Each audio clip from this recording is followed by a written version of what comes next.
रामकृष्ण हरी. 2 दिवसापूर्वी शासनाने वारीच्या दिंड्यांसाठी 20,000ची मदत जाहीर केली आहे.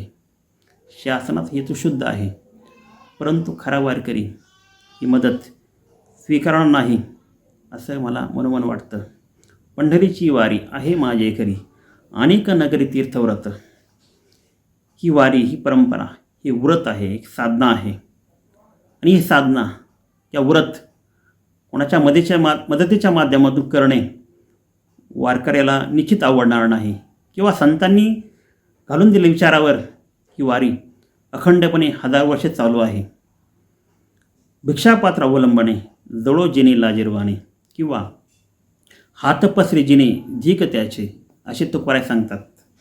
फक्त सांगत नाहीत, त्याप्रमाणे आचरणही करतात. जेव्हा छत्रपती शिवरायांनी तुकारामांसाठी मोठा नजराणा पाठवला, त्याला तुकारामांनी स्पर्शही केला नाही. आणि आम्ही तेने सुखी म्हणा विठ्ठल विठ्ठलमुखी, तुमचे एर वित्त धन ती मधमुक्तिके समान, असा उपदेश छत्रपती शिवरायांना तुकारामांनी केला होता.